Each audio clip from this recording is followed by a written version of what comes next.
Hello and welcome to another scrapbooking process video. Today I have a really quick layout to share with you. It is a follow-up layout to the one that should be the last video on my channel called Adventure with You. In that layout, I picked out this color scheme from the Sarah Renee Clark color palettes. I do have the color cubes that she offers, and I am using color palette number 120 from her collection. And I used this as the jumping off point for my last layout, which was Adventure with You. And I had scraps left from the color choices that I had made for that layout. And I had this other photo that works really well with that color palette. So I decided to just make a really quick follow-up layout with this other photo it's basically from the same beach, so it has similar colors in it. So I am going to start off with these two large pieces that were in amongst the papers that I picked up for the last page, but neither of these ended up being used. Now I would love to use that pink hip kit paper as a background, but it turns out it's not cut. It is cut down, like it's not a full 12 by 12. These were all picked from my scraps, and so it just wasn't big enough to be my background. So what I'm going to do is use a combination of that pink background paper and this paper, which has a real watery look to it. It's from the Buenos Dias collection from American Crafts. And so the combination of this hip kit paper on the background and then this Buenos Dias paper from the top is going to give me exactly what it is that I'm looking for here. It's going to pull from some of the pinks in that color scheme that I picked out, and also a whole lot of really beautiful watery blues as well. I am using a piece of white plain cardstock, and it's pretty inexpensive, cheap white cardstock because it's going to be covered entirely by these other two papers. It just kind of makes it easier. The white paper is only serving as a placeholder, so I know exactly how to layer these other two pieces of not 12 by 12 paper in such a way that they make up a 12 by 12 square. So that is what I'm working with here. So here's my background. It's basically a little bit more than, I'm saying, it looks like it's a little bit more than 2/3 of the blue and 1/3 of the pink. Maybe it's 3/4 and 1/4. I'm not sure exactly. But I just basically eyeballed it. I basically just didn't want it to be at the halfway level because I think that kind of half and half look is really cool, and I do like that look, but I was going for something just a little bit different than what I normally do here. So I'm going to play around with some of these other scrap papers here and try to figure out what's going to make some good layers here. But first, let's just mat out this photo. It was printed at a full 4x6 size, and I made it borderless, so that meant that I had to just add that border around because I do like the look of a white border on most of my photos. So I have a couple of pieces of paper here, and I'm sorry that I can't tell you which collection these are from because I picked them from my scraps. If you would like to see the paper selection process for these papers and the other ones that went into the last layout, please feel free to check out my last video. I will link it in the information section and in a card right here in the top corner. So as you can see, I'm just experimenting with putting these papers together in a way that is pleasing, and I'm also just basically following the color scheme. So I want some blues in there, I want some pinks in there, and especially that really bright pop of raspberry pink. I want to make sure I have that darker color represented because it's sort of the heart of this color scheme is, you know, a couple of soft pinks and then that punch of the really, really bright pink that balances off nicely with the chocolate brown that's also in this page. The brown cardstock that I'm using in this page as accents is Early Espresso from Stampin' Up. And as you can see, I'm coming up with a little secondary cluster of layered papers down here in the bottom corner.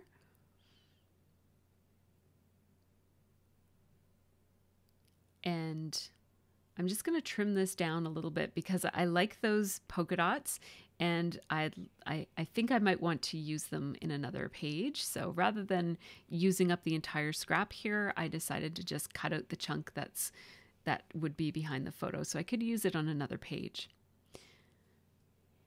This punch is called Thickening, and it's also by Stampin' Up, and it's probably one of my most loved but underused punches that I have.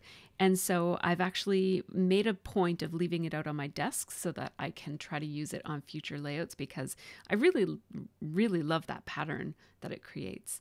I also really love the offcuts from it as well, meaning your leftover pieces after you use it for the border punch. So as you can see, I'm just layering these together, and I left the design strip on that denim paper, that denim cardstock. I believe that that is from the Scraptastic Kit Club. And I'm just going to wrap this around the back of the page, and I'm rescuing another little strip of the denim paper. I just love that paper so much. I want to keep as many scraps of it as I can. And I do like that wrapped around look. I used to do that very early in my scrapbooking. I did that quite a lot, and I haven't done it quite so much lately. So I decided to just kind of do a little throwback technique there. I'm going to wrap this other raspberry paper around as well. And there's more of the scraps from the polka dot. And then these are the offcuts from that Thickening punch. And I just love how that introduces a little bit of that really dark early espresso color down in the bottom cluster here. And where I stapled the paper that wrapped around at the top, that denim paper that wraps, I'm going to staple this paper also in place using my tiny attacher. And let's just get some of this denim on the page so that that blue is represented down in this lower cluster. And as you can see, I'm just kind of piecing this together in a way in which they're just overlapping each other and looking interesting and casual. I'm not spending a whole lot of energy trying to get it exactly perfect or anything like that. I'm just kind of sticking things wherever they feel like they belong. And I'm trying to not overthink it too much, because this is a photo that it's not a photo of any of us. It's just a photo of the beach. And so it's really going to be an opportunity for me to do a little bit of extra journaling. Now I am going to pull up the edges of some of these papers just to give it a little bit of extra interest. What I find this adds is just a very subtle gray shadow between my layers. And sometimes I'll actually put little pop dots, like little foam adhesive, in between my layers to really make sure that those curved edges stay up. But in this case, I'm just going to leave it as it is. Now I went to my stash and grabbed these thickers. These thickers are one of my favorite thickers. They are white foam letter stickers, and they are called Thick and Thin by Thickers. I'm going to use my Thickers alignment tool, which is basically just a very thin ruler with some markings on it. It's very helpful for aligning up your thickers and deciding where they're going to go, but you could use any thin ruler or even a thick ruler. It's just going to be a little bit trickier to work with if it's thick. But, you know, if you have these, pull them out and use them. But if you don't, just use what you have. So there, I called this beach walk. I was going to just call it walk, or I can't remember what exactly I was thinking here, but walk was not taking up enough space on the photo. So I just decided to call it beach walk. And now I'm using my T ruler here. And what I'm going to do is just draw some lines and do some journaling. So I can't remember. I do know that off camera, I did type up my journaling so that I could have a sense of what I wanted to say. I think I typed up my journaling. Yeah, I'm pretty sure that's why my keyboard is out. Anyhow, I'm going to write out all of my journaling here, and what I'm using is a Pigma Micron pen. It's by Sakura, and it's just I have several of these fine liner pens that I enjoy. The Stettler ones are good. The Sharpie pen is good. But right now I'm using the Sakura Pigma liner. What is it called again? Pigma Micron, and it's the 02 thickness that I'm using. So I'll read to you my journaling. It says, the beaches in Samana are breathtaking. In one direction are mangroves, jungle, and wilderness. In the other direction are more beautiful beaches, a few points, and eventually the town of Las Terrenas. We went for several beach walks during our stay at El Portillo, and the beautiful seascapes never cease to amaze us. The combination of soft sandy areas and rich sections of coral meant there was always something new and fascinating to look at.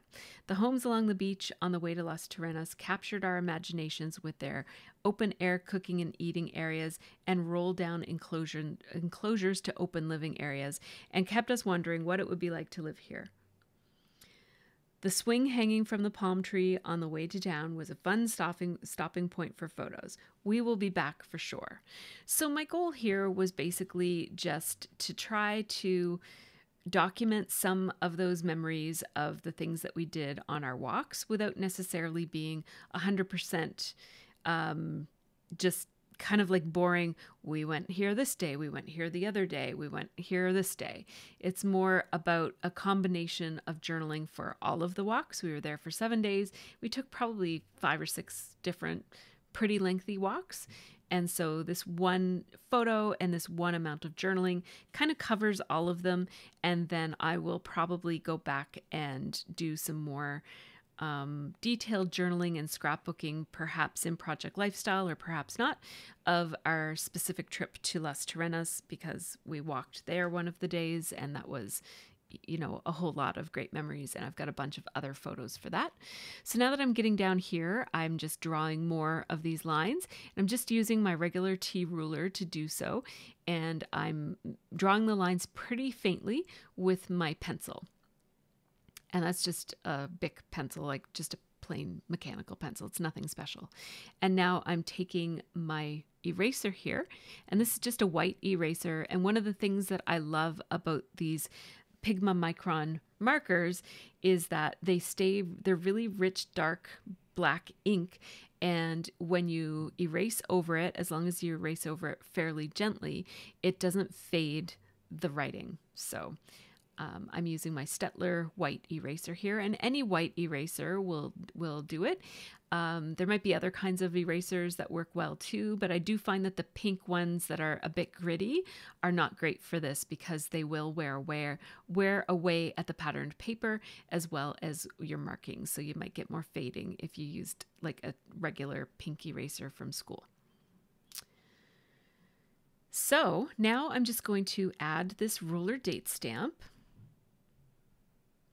I'm just finding the date and I am stamping it in gray ink. I actually stamped it upside down, which was a mistake, but that's okay. And I just flipped it around and restamped it right side up. And I thought, well, it looks kind of messy and whatever.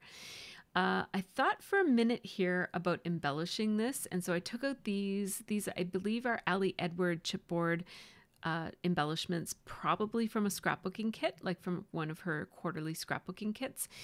And I just felt like at this point, I kind of felt like I'd be embellishing for the sake of embellishing. And I kind of had the thought that it doesn't really need it. So I do want to put one single embellishment and one that has a bit of presence to it. So I'm taking this white enamel piece and I'm just going to use my Tombow Mono Multi adhesive, which is my favorite adhesive for gluing paper to non-paper items on my pages. And so that looks really good. I like how that is. I thought for a minute there about adding some more hearts, but I changed my mind. I'm not going to do that, but I will take one single raspberry colored heart just to pick up on that raspberry color that I was trying to pick up on. And now you can see that this is a completely different take on the same color scheme that I used for the other page. So I just popped that up in the corner there or on the side so that you could see that when I used craft paper and a different assortment of patterns, it emphasizes that same color scheme completely differently, and you end up with a different look because I use different proportions of lights and dark colors within the same color scheme. So I thought I would just leave that there to compare, but here are the close-up photos of how this spread turned out, or this layout, I guess. And so as you can see, I did stamp the date upside down. No problem. Just stamp it again right side up. Or I could have even left it upside down. It's no big deal. Thanks so much for watching. I really appreciate it. If you have any comments on this one, leave me a comment down below. And check out my other videos on my channel if you'd like to see more of these 12 by 12 process videos. Take care and have a really great scrappy week.